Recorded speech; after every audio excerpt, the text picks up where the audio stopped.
చెప్పండి. ఇంకా చివరగా మీరు చెప్పే సందేశం ఫౌండర్స్ కి. నేనైతే ఒకటి చెప్పాలనుకుంటున్నాను సార్ ఫౌండర్స్ అందరూ కూడా. సో అందరు కూడా చాలా పాజిటివ్ ఉండడం ఇంపార్టెంట్. అనవసరమైనటువంటి ఛానల్స్ కానీ వేరే వేరే ఇన్ఫర్మేషన్స్ తీసుకొని నెగిటివ్ మైండ్ సెట్ ఎవరైతే ఉన్నారో వాళ్ళని దూరంగా పెట్టండి ఫస్ట్. ఎందుకంటే వాళ్ళే మిమ్మల్ని మీ బుర్ర మొత్తం తినేస్తున్నారు, మిమ్మల్ని కన్ఫ్యూజ్ చేస్తున్నారు. పాజిటివ్ ఎవరైతే ఉంటున్నారో వాళ్ళతో మాత్రమే మాట్లాడండి, నెగిటివ్ గా ఉండే వాళ్ళతో మాట్లాడకండి. ఎందుకంటే ఇది కంపెనీ చాలా ఉన్నతమైనటువంటి ఎయిమ్ తో ముందుకెళ్తుంది, ఉన్నతమైనటువంటి విలువలతో ఉన్నతమైనటువంటి ఆలోచన ధోరణితో కంపెనీ ముందుకెళ్తుంది. ఈ రేంజ్ లో ఆ కంపెనీ స్థాయిలో ఎవరైతే ఆలోచిస్తున్నారో వాళ్ళకి మాత్రమే కంపెనీ అర్థమవుతుంది, ఆ మిగిలిన వాళ్ళకి అర్థం అవ్వదు. ఎందుకంటే అలాంటి గొప్ప గొప్ప ఆశయాలు, గొప్ప గొప్ప సంకల్పాలు ఉన్న వాళ్ళకి మాత్రమే ఈ కంపెనీకి తో ఏకీభవించి కంపెనీకి చేసినటువంటి పనులు అర్థమవుతాయి. మిగిలిన వాళ్ళకి ఏదో లైఫ్ అంటే బతుకుతున్నాం అనే వాళ్ళకి ఇది అర్థం అవ్వదు. సో దయచేసి నెగిటివ్ పీపుల్ తో చాలా దూరంగా ఉండండి.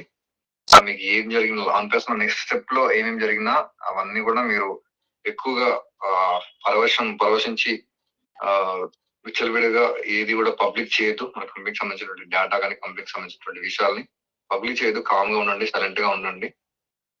అలానే నడుస్తున్న విషయాలని కూడా లాస్ట్ టైం మనకు లింక్స్ విషయంలో కూడా ప్రతిదీ కూడా సైలెంట్ గా అట్లా జరుగుతూ పోయింది. సో అదే విధంగా మన కంపెనీలో ఇప్పుడు జరుగుతాయి. నెక్స్ట్ మనకు అన్ని కూడా పాపప్ లో నెక్స్ట్ పాపప్ లో అన్ని రివీల్ అవుతాయి. కంపెనీకి సంబంధించిన కమిషన్ సంబంధించి అన్ని కూడా రివీల్ చేయబోతున్నారు. దయచేసి అందరూ ఓపిక్ గా ఉండండి. Negative mind set of people కానీ ఎవరైనా సరే వాళ్ళందరూ తీసి పక్కన పెట్టేసేయండి. ఏవి మీరు యాక్సెప్ట్ చేయకండి. కంపెనీ చాలా సిద్ధంగా ఉంది, మన ముందుకు రాబోతున్నారు, చెప్తారు అన్ని కూడా కులంకషంగా. Thank you sir. మన రాంబాబు సార్ కి ప్రత్యేకమైన ధన్యవాదాలు. ఎందుకంటే ఈరోజు చాలా అద్భుతంగా సారు మనకు ఎంతో ఉన్నతమైనటువంటి విషయాలని ఎంతో డెప్త్ గా సార్ అనాలిసిస్ చేసి మన కంపెనీ గురించి వాస్తవాలు మన ముందుకు తీసుకోవడం జరిగింది. సో సార్కి ప్రత్యేకమైనటువంటి ధన్యవాదాలు ఫౌండర్స్ తరపు నుంచి. ఇంకా సార్ ఇంకా మీరు చెప్పదలుచుకున్నారా? ఒకటి ఓన్యూస్ 19 భాగం 1 అని ఇచ్చారు. గతంలో కమిషన్లు ఎందుకు ఇవ్వలేకపోయాము దాని గురించి వివరణ ఇవ్వడానికి యాజ్ ఏ ఫ్యామిలీ మెంబర్ గా సార్ పాపప్ రూపంలోనే మళ్ళీ నెక్స్ట్ 2లో చెప్తారు. దాని గురించి వరి కావాల్సిన లేదు. కాకపోతే ఈ ఊహాగానాలు నెలల తరబడి ప్రశ్నలు మనం డిస్కస్ చేసుకున్నాయన్నీ కంపెనీ మేనేజ్మెంట్ దృష్టిలోకి వెళ్ళాయి. కాబట్టి గత సంవత్సరం నుంచి ఏదైతే మనం అనుకుంటున్నామో, గత 2-3 నెలల నుంచి ఏదైతే అనుకుంటామో, నిన్న మొన్న అనుకున్నది కూడా ఇన్ఫర్మేషన్ వెళ్ళింది. కాబట్టి నిన్న మనకు రాత్రి పాపప్ ప్రిపేర్ అయింది, మార్నింగ్ ఇవ్వడం జరిగింది. దాన్ని గమనించాల్సిన అవసరం ఉంది. మనం ఎక్కువగా పబ్లిక్ గా డిస్కస్ చేసుకోవద్దు, మనం భయపడాలి. నిశ్శబ్దంగా ఉంటేనే మనల్ని ముందుకు కంపెనీ తీసుకెళ్తుంది. ఎందుకంటే ఇది బెదిరించడం కాదు, ఇది అవగాహన పెంచడం మాత్రమే.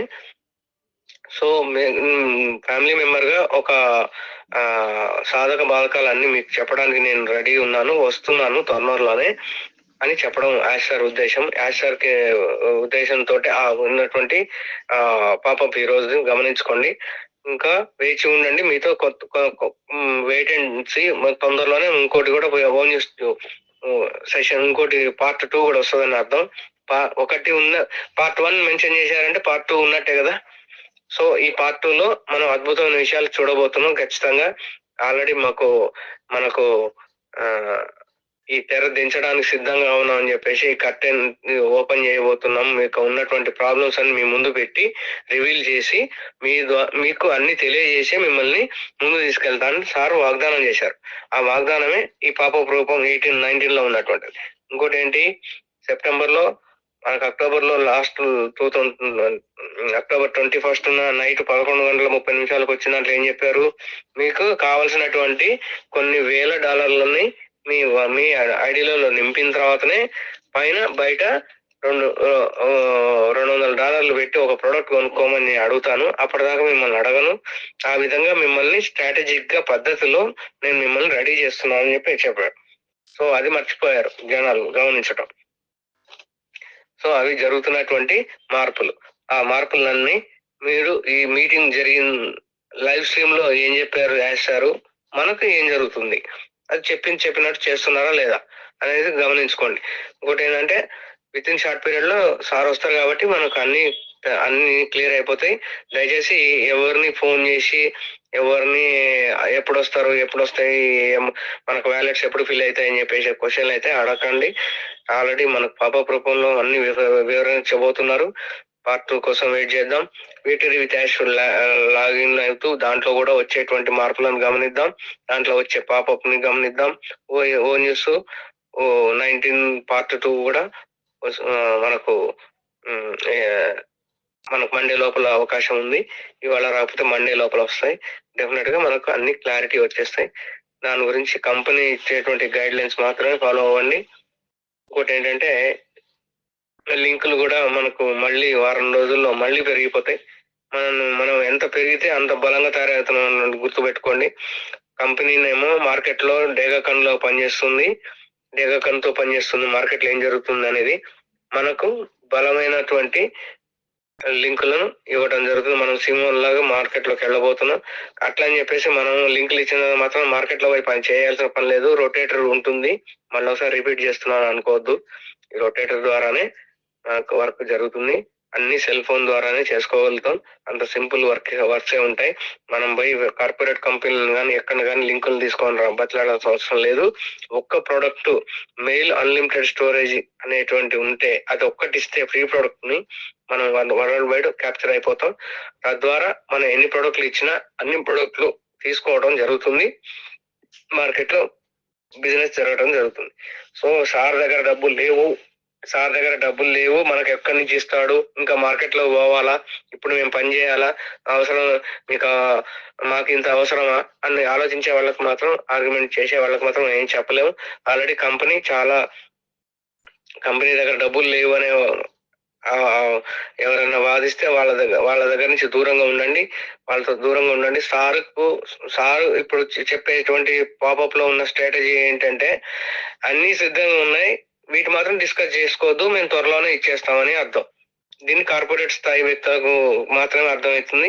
మాకు అర్థమైంది మీకు చెప్తున్నాం. అంటే మేమేదో గొప్ప అని చెప్పట్లేదు. మాకు అర్థమైన విధానం మా ఎక్స్పీరియన్స్ ప్రకారం ఉన్నటువంటి ఎక్స్పీరియన్స్ ని మేము ఇక్కడ చెప్పుతున్నాం. అదే జరుగుతున్నది. కొంతమంది నా గ్రూప్ లో ఉన్న మిత్రులకు తెలుసు నేనేం చెప్పాను అనేది. ఇది డన్ డీల్ ప్రాజెక్ట్. ఇది చాలా పెద్ద కంపెనీలో ఉన్నాం. చాలా అన్ని రకాల కార్పొరేట్ స్థాయి సంస్థలని మనం ఢీకొట్టబోతున్నాం.